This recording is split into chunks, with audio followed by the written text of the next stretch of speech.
Greetings and salutations, my fellow Earthlings. Welcome back to another installment of Counter Reaction. In today's episode, we're going to be taking a look at Dr. Dre's Gospel with Eminem. Doesn't say featuring, it says with, so that's pretty cool. I like that though, it kind of shows like, some camaraderie there. I like that, I dig that. Now, before I get into this one, all of you extremely passionate Eminem fans, while I do appreciate you guys watching these videos, please take into consideration that unfortunately I am not here to cater to your opinion and confirm your bias to his music. There is obviously an abundance of channels that you can watch that can do that for you. That is not what you will be getting here. This is what you're going to get from me. So if you're on board, dope, I'd love to have you. If not, then this channel is not going to be for you. So with that being said, let's go ahead and get right into it.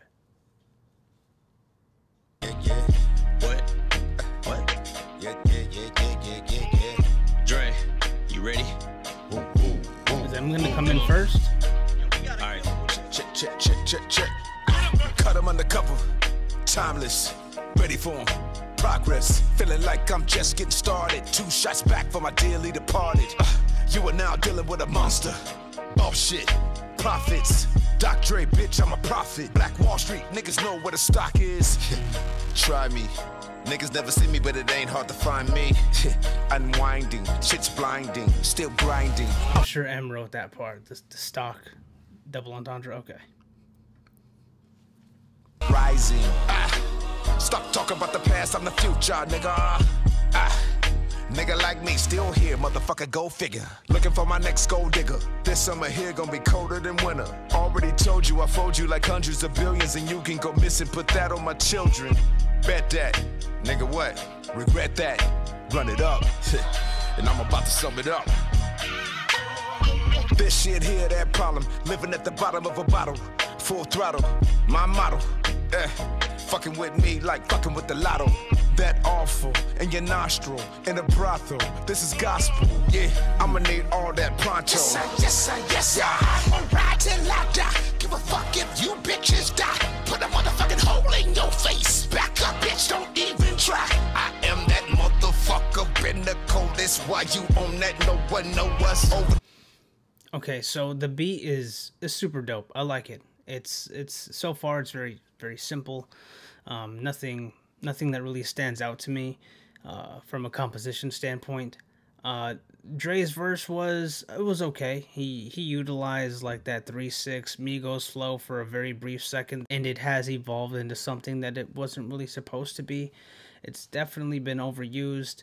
Not a huge fan of it. Very simple to do. I don't expect you guys to know how it's done. But if you listen to it, you match the melody and you match the syllables, I guarantee you, you're going to think that, oh shit, like maybe I can get signed. It's a very easy thing to do. With that being said, the chorus, the voice is obviously distorted. Not a huge fan of that. It's a little too much. I think the song could have been a little cleaner without it. And it's stuff like that that stops me from adding it to like a car playlist, right? I don't know about you guys, but when I play music in my car, my windows are rolled down and I am bumping it super loud on max volume. The last thing I want is somebody to spit a dope ass verse, and then when the chorus comes on, it's not good, and then I'm like at a red light and I'm like just like kind of bumping music, and there's people looking at me with that face like, what the fuck you listening to, bro? Like, no, I want them to hear something dope, like, oh shit, what's that? They bring out their phone and they're like, let me fucking Shazam this. Like, the issue with this chorus is basically what kills off any level of replayability they had hoped to have with the song itself. So I'm kind of on the fence. Dre's verse was solid, nothing spectacular. The chorus, not a huge fan of. So as always, Em's gonna have to come real strong. Pause. It's crazy. That's crazy. He's gonna have to bring it home for the team. So hip hop shit sell better than the coke did. like a satanic cult. It's an old ritual slaughtering goats, bitch. You're fucking with the original flow, sick and anybody can get it. COVID. Fucking with that. I done roll shit that was so sharp I could slit my own fucking throat with it. So rich, I got more chips than my shoulders, and I'm about as approachable as a roach is. Yes. So better steer clear from it. Here comes a nuclear bomb for your eardrums. Lyricism at its most fearsome and fierce. We're on another tier like your tear ducts up. Okay, so hold on. Okay, hold on. The horns that you hear in the background when that came in and M's rapping with that cadence, I mean, it's just, it does something to me. It elicits a certain response in my brain that just kind of like shuts off, right? It's like, it's kind of like overwhelming for me. Like, I'm not going to edit out my reaction, but I guarantee you probably looked like I was having like a stroke or something, because my body just, I can't control myself when I listen to something. Like, you guys might see me make facial expressions when I'm listening to bars, but there are going to be times where I'm going to make a facial expression as it relates to the beat, and you might not know that. I'm not going to put annotations and let you guys know, but like, I'm listening to everything. I'm listening to so many different elements of the music when I'm doing these reactions. Sometimes, unfortunately, to my own detriment, I do get lost in some of those elements and I do miss others. Anyways, M spazzing on that. We're gonna run it back because I think he just saved yet another song, or at least stopped it from going into a blacklist. I don't think he'll ever be the reason for a blacklist. It's gonna be somebody that's not pulling their weight in a song. I don't think that it's gonna be M's doing if a song ever makes it to a blacklist. So let's run it back right here. No, actually, let's go back a little bit more. Based off of the little rewind bar, it looks like M's verse starts right here. So, like a satanic cult, it's an old ritual slaughtering goats, bitch. You're fucking with the original flow, sick and anybody can get it. COVID. Fucking with that. I don't know shit that was so sharp I could slit my own fucking throat with it. So rich, I got more. This was apparently released a year ago. I'm kind of over the COVID bars. I'm sure a lot of you are. It is what it is. We're going to let it slide. We're going to let it slide. Chips to my shoulders, and I'm about as approachable as a roach is. Yes. So better steer clear. About as approachable as a roach is. COVID. Fucking with that. I don't roll shit that was so sharp I could slit my own fucking throat with it. So rich, I got more chips than my shoulders, and I'm about as approachable as a roach is. Chip on my shoulder. Okay, I like that. I like that a lot. Dope. Subtle but dope. Yes. So better steer clear from it. Here comes a nuclear bomb for your eardrums. Lyricism at its most fearsome and fierce. We're on from it. Here comes a nuclear bomb for your eardrums. Lyricism at its most fearsome and fierce. We're on another tier like your tear ducts, upper echelon. With that, I don't roll shit that was so sharp I could slit my own fucking throat with it. So rich, I got more chips than my shoulders, and I'm about as approachable as a roach is. Yes. So better steer clear from it. Here comes a nuclear bomb for your eardrums. Lyricism at its most fearsome and fierce. I actually thought that was like a bull noise. I don't know why, but it was like a car swerving. But steer. He usually does make a lot of animal comparisons in his bars. But yeah, okay. We're on track. As a roach is. Yes. So better steer clear from it. Here comes a nuclear bomb for your eardrums. Lyricism at its most fearsome and fierce. We're on another tier like your tear ducts, upper echelon. Your career sucked. It was sheer luck, like a fucking leprechaun with his beard cut. You're the Punisher, weapon drawn with a beer gut. You're slower than a Decepticon with his gear stuck. And I serial killing your Kellogg's. I love checks and I hate tricks. And you're a fake bitch. I can spot you like you about to weight lift. Bitch, I'm better than cake mix. But I can't be whipped with egg beaters. You cunt. Okay. See, that's like the stuff I don't really like. The serial killer and your Kellogg's. Like, it's just not really that good, guys. I just expect a little bit more. I have to hold Eminem to the highest of standards. Like, I have to. And it's okay if I don't like a line, right? But I enjoy like 20 of them. I can still talk about what I don't like, and I don't like stuff like that. I can't rock with it. He was on such a really good wave, and he stopped his own wave to spit that. Like, I don't know why. I really don't. He could have just continued with it. But he's M. He does whatever he wants because he can. He's one of the best lyricists to ever live. So, but because of that, I have to point things out that don't coincide with that opinion of him being one of the greatest ever. He definitely is. But if there was ever somebody to argue that, they would highlight a lot more than what I've been doing, but that would definitely be included. I guarantee you. Your career sucked. It was sheer luck, like a fucking leprechaun with his beard cut. You're the Punisher, weapon drawn with a beer gut. You're slower than a Decepticon with his gear stuck. And I serial killing your Kellogg's. I love checks and I hate tricks. And you're a fake bitch. I can spot you like you about to weight lift. Bitch, I'm better than cake mix. I can't be whipped with egg beaters. You Batter. Okay.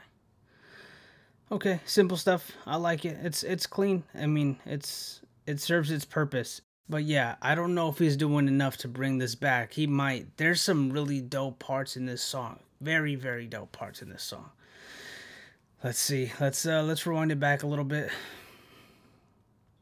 You're stuck, and I serial killing your Kellogg's. I love checks and I hate tricks. And you're a fake bitch. I can spot you like you about to weight lift. Bitch, I'm better than cake mix. I can't be whipped with egg beaters. You cunts must be out of your labias, and God's my alias. So if I don't have faith in me, then it basically makes me an atheist. Nick Diaz got the world by the tracheas and a chokehold and a sleeper. He rhymed atheist with Nate Diaz. I like that. It's not a stretch. It's not a stretch. I was going to say that, but it's not. It's actually pretty brilliant. But yeah, that line is very similar to the one that he had in, was it Alfred's theme? But that was extremely dope. I like that a lot. And God's my alias, so if I don't have faith in me, then it basically makes me an atheist. Nick Diaz got the world by the tracheas and a chokehold and a sleeper. Yeah, and me and Dre are like dog hair. We're both in our lab coats like retrievers, but like a Doberman, I'm a whole different breeder. Animal mutt mixed with an overachiever. Oh, you're the king of rap, you're about to be overthrown like a pass over the head of an open receiver. This shit could end up coming to blows like a wiener, but I ain't finished with putting these hoes through the ringer. Like clothes in between the two rollers. Wait, no, what I mean is flows in a woven. I treat them like thread. That's how I wind up sewing machine up. So fucks if you don't give them either time to ride or die, cause you're either both or you neither. Throw a middle finger up if you're rolling, and I treat them like thread. That's how I wind up sewing machine up. So fucks if you... I'm catching something there, but I'm not catching it. Hold on. Open receiver. This shit could end up coming to blows like a wiener, but I ain't finished with putting these hoes through the ringer. Like clothes in between the two rollers. Wait, no, what I mean is flows in a woven. I treat them like thread. That's how I wind up sewing machine up. So fucks if you don't give them either time to ride or die. Okay.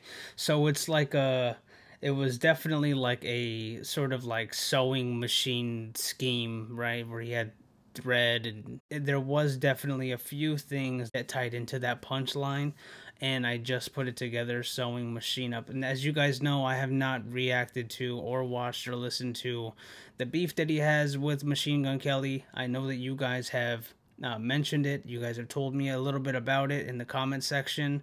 I remember when the beef was ongoing, a few hip-hop media outlets would definitely cover it, and you know, it didn't catch my eye. But yeah, so okay, sewing machine up. Okay, I like that. I'm glad I was able to kind of string that along together.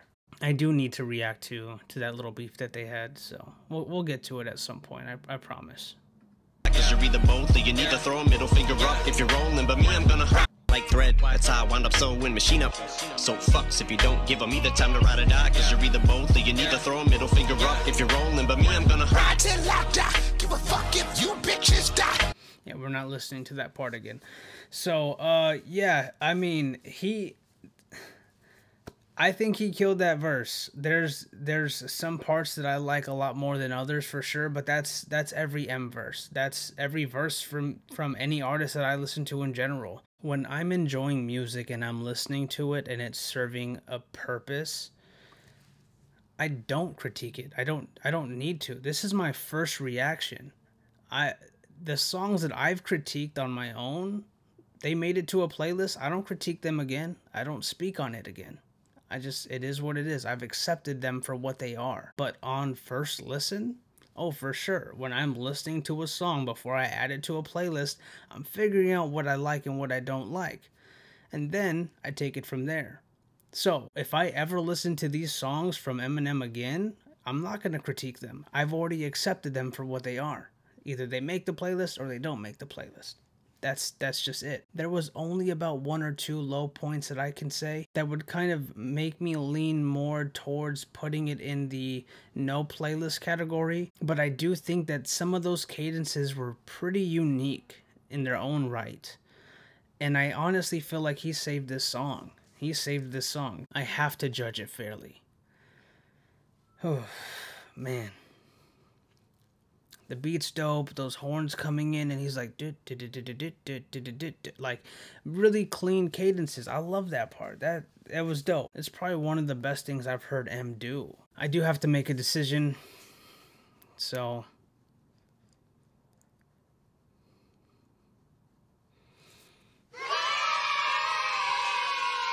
just barely though. Just barely. Like I might have to listen to this again, and it might not make it.